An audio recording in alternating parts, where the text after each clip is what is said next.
سختی ہے, روزہ رکھنا خود پہ سختی ہے, ایکسرسائز کرنا خود پہ سختی ہے, اور ہر سختی کے ساتھ اللہ کی گارنٹی ہے آسانی کی. بالکل ٹھیک. تو ہر سختی کے ساتھ صحت جیسی آسانی ہے ڈائٹ اور ایکسرسائز کے. ڈائٹ پہ میں چاہوں گا تھوڑا آپ کمنٹ کریں کہ آج کل جو چکن وغیرہ کھلایا جا رہا ہے برائلر, اس کے بارے میں کافی سنا ہے, اور یہ جو ڈبے کی خوراک ہے, یہ ساری چیزیں, تو کیا واقعی یہ اوائڈ کرنی چاہیے اور آرگینک کی طرف آنا چاہیے؟ بالکل. میں آپ کو دیکھیں, ہمارے پاس مکمل آرگینک فوڈ کی تو آپشن نہیں ہے, اویلیبلٹی بھی نہیں ہے, افورڈیبلٹی بھی نہیں ہے, یہ تو ایک ہے. لیکن ابھی میں آپ کو میں نے اس فوڈ پیرامڈ کا تھوڑا سا پوسٹ مارٹم کیا, اور میں نے کہا ہے کہ یہ دیکھیں کہ پچھلے 100 سالوں میں جو چیزیں استعمال زیادہ ہوئی ہیں, چکن زیادہ استعمال ہوا ہے, بالکل ٹھیک, پروسیس فوڈ زیادہ استعمال ہوا ہے, اور اس کے بعد ہمیں جو گائیڈ لائنز ہیں وہ یہی بتا رہی ہیں کہ ریڈ میٹ کی جگہ آپ نے وائٹ میٹ لینا ہے, چکن لینا ہے. تو اس کو ہم نے چینج کرنا ہے, ہم نے مٹن لینا ہے, ہم نے بیف لینا ہے, اور ہاں پروٹین پوری کرنے کے لیے حسب ضرورت اگر ہم چکن لیتے بھی ہیں, لیکن اس سے کئی گنا زیادہ ضروری کام ہے پروسیس فوڈ سے ہٹنا. صحیح. اس کو میں فوڈ کہتے نہیں, اس کو میں پروڈکٹس کہتا ہوں. جیسے طاہا بھائی کے ساتھ بھی میں نے پتہ نہیں بولنے نام لینا چاہیے کہ لینا چاہیے, دودھ ہوتا ہے پاؤڈر والا دودھ. صحیح. اس کی اگر آپ انگریڈینٹس دیکھیں تو اس میں 3 چیزیں ہیں, ویجیٹیبل آئل, اسٹیبلائزر اور شوگر. دودھ کدھر ہے, لیکن لوگ اس پہ چائے پی رہے ہیں. تو ابھی لوگوں کی تھوڑی کاؤنسلنگ کرنا. اکثر کل ایک پیشنٹ آئی, وہ کہتی ہیں کہ میں نے بس سب کچھ کم کر دیا. میں نے کہا صرف کم نہیں کرنا, صحیح بھی کھانا ہے. آپ چند لقمے لیں, لیکن اگر آپ صحیح لینا, کیونکہ چند لقمے کافی ہیں آپ کے لیے, لیکن وہ صحیح ہونے چاہیے. جنک فوڈ کہاں, اب اس کو پریکٹیکلی لے کے چلنا اٹس ویری چیلنجنگ, لیکن 5 دن تو آپ صحیح ڈائٹ کر سکتے ہیں نا. صحیح. 6 دن تو آپ ڈائٹ کر سکتے ہیں, ویکینڈ پہ انجوائے کریں, کھائیں پئیں. بالکل ٹھیک. اب آپ نے ریسٹرکٹ کر دیا پورا وہ پروسیس فوڈ کا جو انٹیک تھا وہ 1 دن کے لیے, 6 days 5 days تو آپ صحیح کھا رہے ہیں. تو یہ بس یہ ہے کہ آہستہ آہستہ ہم نے چینی, جیسے ابھی میں اور آپ بیٹھے ہیں اس پورے پوڈ کاسٹ کے دوران, اگر میں اور آپ, ہمارے ادھر جو ہے پیپسی کا ایک کین پڑا ہوتا, آپ کی طرف بھی اور میری طرف بھی, اور میں سپ سپ کر کے پی رہا ہوتا, اور آپ بھی, اور پورا کسی کو فیل بھی نہیں ہونا تھا. لیکن اس سیم اگر 10 چمچ چینی ادھر پڑی ہوتی اور ادھر پڑی ہوتی, اور میں آپ سے تھوڑی بعد وہ ایک چمچ لیتا, تو آپ نے بیچ میں کہہ دینا تھا کہ وہ بھی کیا کر رہے ہو, اپنی جان پہ رحم کرو. اور یہ ایگزیکٹلی فوڈ انڈسٹری نے ہمارے ساتھ ایسا کیا. کوئی میں وہ کہتا ہوں نا کہ بل بورڈ پہ کبھی کوئی سیلڈ بھی تو آئے, کوئی ہیلدی فوڈ بھی تو ہے. بس یہ کہ صرف, اور دوسرا ہے کہ فوڈ پانڈا زندہ باد, ٹھیک ہے. تو اس نے جو رہی صحیح کسر تھی, تو ابھی ہمیں لوگوں کو ایجوکیٹ کرنا ہے کہ بھائی اس کو ریسٹرکٹ رکھنا ہے. یہ فوڈ نہیں ہے, یہ پروڈکٹس ہے. وہ ان کو ذائقہ دار کرنے کے لیے, ایڈکٹ کرنے کے لیے آپ کو اس کے ساتھ بڑی چیزیں کرتے ہیں. ایک اور چیز جو ڈاکٹر پردیپ جمنا داس ہیں, کارڈیولوجسٹ ہیں, میں چاہوں گا کہ لوگ ان کو سرچ کریں. 30 سال کا کلینکل ایکسپیرینس ہے, اور وہ اب اپنی پیشنٹس کو فاسٹنگ اور ڈائٹ اور ایکسرسائز کی طرف لے کے آ رہے ہیں. وہ ایک بڑی مزے کی ایگزامپل دیتے ہیں. وہ کہتے ہیں کہ دنیا کی سب سے اوور ریٹڈ چیز فوڈ ہے. جب انہوں نے یہ جملہ بولا نا, مجھے رسول اللہ صلی اللہ علیہ وسلم کی حدیث یاد آ گئی, کہ جس کا مفہوم ہے انسان نے پیٹ سے بدترین کسی برتن کو نہیں بھرا, حالانکہ اس کی کمر سیدھی رکھنے کو چند لقمے کافی ہیں. تو چند لقمے, لیکن صحیح لقمے. اور پھر وہ کہتے ہیں کہ اگر آپ پورا دن بغیر خوراک کے سروائیو نہیں کر سکتے, تو آپ میں اور جنکی میں کوئی فرق نہیں. اتنا سخت جملہ. اب جب میں تھوڑا, مجھے پہلے بڑا عجیب سا لگا, لیکن پھر جب میں نے ریلیٹ کیا کہ واقعی اگر ہم دیکھیں, فاقہ بڑا کامن ایک چیز ہوتی تھی ہمارے اندر, ہفتے میں 2 روزے تو رکھے جاتے تھے, تو پورا دن فاسٹنگ ہی تو تھی نا, کہ آپ نے سحری سے اور پھر اس کے بعد افطاری تک, اور اس میں بھی پھر محدود غذا کھانی. بالکل ٹھیک. تو بس یہ کہ ہمیں دوبارہ سے ان چیزوں کو بلکہ ان لرن کرنا ہوگا, ری لرن کرنا ہوگا, اور امپلیمنٹ کرنا ہوگا. صحیح بات. اس کے بغیر نا یہ, کیونکہ ہمیں سب سے بڑا مسئلہ مس انفارمیشن کا ہے. میں کوئی بات کرتا نہیں, ہمارے تو نہیں, دیکھیں یہ میں نہیں کہہ رہا کہ ہر چیز حرام کر دی ہے ہم نے. جو چیزیں آپ کو وقتی طور پہ بیمار کر رہی ہیں, ان کو تو آپ نے چھوڑنا ہے نا, تاکہ آپ ٹھیک ہو جائیں. اس کے بعد جب آپ کا میٹابولک ہیلتھ ٹھیک ہو گئی, پھر سب کچھ کھائیں.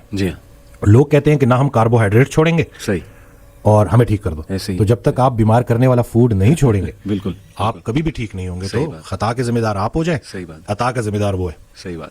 ایکسرسائز پہ آپ کیا ریکمینڈ کرتے ہیں, کتنے دن ایکسرسائز کرنی چاہیے, اور کتنی ہونی چاہیے, اور ٹائم کتنا ہونا چاہیے اس کا؟ اچھا, اب ہم نے واک بہت کر لی, ہم نے رننگ بہت کر لی. صحیح, اچھی ایکسرسائز ہے, کارڈیو ریسپیریٹری فٹنس کے لیے بہت اچھی ہے. ٹھیک ہے, لیکن ادھوری ایکسرسائز ہے. صحیح, ہمیں اللہ نے مسلز دیے ہیں, اور وہ سارے muscles full range of motion پہ کام کرنے چاہیے. ٹھیک ہے, یعنی کہ اگر ہمارے جو بزرگ تھے, جب اتنی ترقی نہیں ہوئی تھی, تو اگر کہیں شیر آ جاتا تو شیر کو وہ آؤٹ رن نہیں کر سکتے تھے, اس سے بھاگ کے نہیں بچ سکتے تھے, درخت پہ چڑھنا ہوتا تھا. تو آج آپ دیکھیں کہ جتنے لوگ سن رہے ہیں, کیا ہم درخت پہ چڑھ سکتے ہیں, کیا ہمارے مسلز اتنے اسٹرانگ ہیں؟ تو ہم نے فل رینج آف موشن پہ مسلز کو ٹرین کرنا ہے. اور یہی جو شوگر ہوتی ہے نا, 80% گلوکوز مسلز کو چاہیے ہوتی ہے. صحیح, تو وقت کے ساتھ مسل لاس ہو رہا ہوتا ہے, اس لیے پھر ڈائبٹیز بھی ہو جاتی ہے. صحیح, تو پوری ایکسرسائز. اور اب ہم نے صرف باڈی کو لے کے ایکسرسائز کے فائدے نہیں بتانے, 15 to 20 minutes of moderate intensity exercise آپ کے پری فرنٹل کارٹیکس کو اور ہپوکیمپس کو ری وائر کر دیتی ہے, ریفریش کر دیتی ہے. صحیح, میموری, کوگنیٹو فنکشنز, یہ ساری چیزیں ٹھیک ہونے والی ہیں. جب ہم اسکواٹس کرتے ہیں, تو جب ہم اگینسٹ دا گریوٹی واپس اٹھتے ہیں, تو ہماری بلڈ سپلائی برین میں جو ہے نا وہ افیکٹ ہوتی ہے وہ کم ہوتی ہے. جیسی وہ کم ہوتی ہے انڈوتھیلیم سے خون کی نالیوں سے کچھ چیزیں ریلیز ہوتی ہیں. اچھا. انڈورفنز, BDNF, اور اس سے کیا ہوتا ہے کہ آپ کا موڈ اچھا ہوتا ہے, آپ انرجیٹک ہوتے ہو. اور بلکہ میری زیادہ تر ویڈیوز جو وائرل ہوئی ہیں میں یہ بتاتا ہوں وہ ایکسرسائز کے بعد ہی ہوئی ہیں یا فاسٹنگ کے دوران ہوئی ہیں.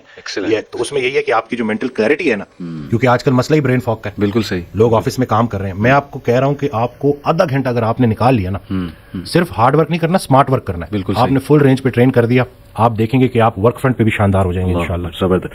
آپ نے اپنے کیریئر میں ویسے ڈاکٹر صاحب کوئی بہت ہی عجیب کیس دیکھا ہے کہ میریکولسلی وہ ٹھیک ہو گیا, یا آپ نے دیکھا کہ بہت ہی اسے کوئی کریٹیکل النس تھی یا بہت کوئی سیریس ایشو تھا, چلیں let's put it that way, لیکن اس نے اپنے آپ کو نکالا اس سے تاکہ آڈینس بھی تھوڑی موٹیویشن پکڑے؟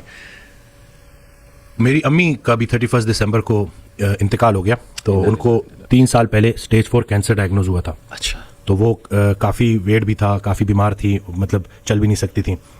تو میں اس وقت ایک کتاب تھی cancer as a metabolic disease, تو اس کو تھوڑا میں نے پورا تو نہیں پڑھا لیکن تھوڑا مجھے اس سے آئیڈیا ہو گیا تھا. تو میں نے وہ امی کو فاسٹنگ کرانی شروع کی, ڈائٹ کرانی شروع کی. امی کا 20 kg ویٹ ریڈیوس ہوا, ٹیومر مارکرز نیچے آئے, اور وفات سے 3 ماہ پہلے وہ منال تک گئیں اور بڑا پراپر نہیں کہ ہمارے ساتھ گھومی پھری, اور پھر جو اللہ کا فیصلہ تو اس کے آگے تو سر تسلیم خم. لیکن ہم سب کو جو سب سے زیادہ خوشی ہے نا کہ وہ 3 سال امی نے بڑے بھرپور جیے. بلکہ میرے فادر خود بھی ڈاکٹر ہیں, وہ کہتے ہیں کہ بیٹا یہ کینسر تو تمہاری امی کے لیے بلیسنگ ثابت ہوا, نہ یہ کینسر آتا نہ یہ ڈائٹ کرتی نہ ان کا 20 kg. بلکہ مجھے ایک دن یاد ہے کہ میری خالہ اور میری امی کی ہائٹ ایک جتنی ہے, تو وہ مجھے لگا جیسے خالہ دوڑتی بھی گئی ہیں تھوڑا تیز. تو پھر جب میں نے امی کو دیکھا تو, لیکن پھر خیر لاسٹ 10 days میں امی کے ساتھ ہی تھا, اور تھوڑا میں امی کو بھی کیونکہ ایک ایسے انسان کا پتہ چلنا چاہیے, کیونکہ درویش عورت تھیں, سب کا خیال رکھنا اور کچھ مطلب بہت پازیٹیو, ہر وقت چہرے پہ اسمائل. تو وفات سے 1 ہفتہ پہلے وہ کہتی ہیں کہ جمعے کی رات, اور پھر آخری 3 دن کہتی ہیں بیٹا جلدی کرو, اور پھر ٹھیک جمعے کی رات 2:45 بجے میرے ہاتھوں میں امی, اور اس کے بعد جب ہم ان کو دفناتے ہیں تو تدفین ہوتی ہے تو ہمیں پتہ بھی نہیں, اور ایک شخص آتا ہے اور وہ کہتا ہے کہ یہ ہمارا مدرسہ تھا, اس عورت نے ہمارے بچوں کی بڑی خدمت کی. تو وہ جو تھا بڑا, کیونکہ دیکھیں عمل وہی ہے نا جو کسی کے کام آج, تو میرے لیے بس میری امی کا یہ بڑا. اللہ تعالیٰ انہیں جنت الفردوس میں اعلیٰ مقام دے, آپ سب کو صبر جمیل عطا کرے. تو ماشاءاللہ اس کے علاوہ کوئی پیشنٹ جس نے آپ کی باتوں سے موٹیویشن لے کے اور ایکسرسائز اور ڈائٹ کے تھرو, میرلی ان چیزوں کے تھرو 173 kg سے 90 kg پہ آئے ہیں. اچھا. ان کی سٹوری یہ ہے کہ وہ میدا کٹوانے والے تھے, اور وہاں سے پتہ نہیں کوئی ویڈیو میں نے بنائی تھی تو اس سے ان کو موٹیویشن ملی, تو پھر انہوں نے جوائن کیا. اب وہ 173 kg سے تقریباً 93 kg پہ آ گئے, اور بہت سارے لوگوں کے لیے انسپریشن بن چکی ہے. چارج کرتے ہیں, لیکن مین مقصد ہماری یہ ویڈیوز لگانے کا ہے کہ لوگ دیکھیں کہ بھائی ابھی کچھ بھی نہیں بگڑا. صحیح. جو اچھے وقت کا انتظار کر رہے ہیں اس پہ اچھا وقت ضرور آئے گا. بالکل ٹھیک. اور ہاں حال کو نہیں دیکھنا, خیال کو دیکھنا. صحیح بات. اللہ کی رحمت سے پر امید رہنا ہے اور بس اپنی چال ٹھیک کرنی ہے انشاءاللہ. تو باقی بہت سارے کیسز ہیں اسی طرح سے, جوائنٹ پین کے ساتھ خواتین آتی ہیں. وہ آئے تھے, ایک صاحب آئے تھے جو کرسی پہ نماز پڑھ رہے تھے. صحیح. تو میں اصل میں نا موٹیویٹ کرتا ہوں, تو میں نے کہا کہ اب انشاءاللہ آپ کے سجدے شروع ہونے والے ہیں, تو وہ بچوں کی طرح ہونا شروع ہو گئے. اور پھر اللہ نے وہ دن دکھایا, بلکہ ان کے بیٹے مفتی ہیں, وہ 4 یا مردان سے, مجھے ایگزیکٹ یاد نہیں ہے, وہ آئے تھے. تو 27ویں 28ویں رمضان کو وہ آئے, تو کہتے ہیں کہ میرے ابا جی نے ساری تراویحیں پڑھی ہیں اور قرآن بھی 2 دفعہ ختم کیا. تو اب یہ چیزیں شیئر کرنی چاہیے, اور میں ویڈیوز بھی بناتا رہتا ہوں اسی لیے, تاکہ لوگوں کو پتہ چلے کہ بھائی زندگی ایسی ہونی چاہیے کہ زندگی بھی آسان اور موت بھی آسان. کیا بات. بلکہ ایک شخص حضرت کے پاس گیا تو کہتے ہیں دعا کریں کہ زندگی آسان ہو جائے, تو آگے سے کہتے ہیں یہ دعا کیوں نہ کرے کہ موت آسان ہو جائے. تو یہ دونوں چیزیں آسان ہونی چاہیے انشاءاللہ. تو باقی I think motivation plays a huge role لوگوں کے صحت میں.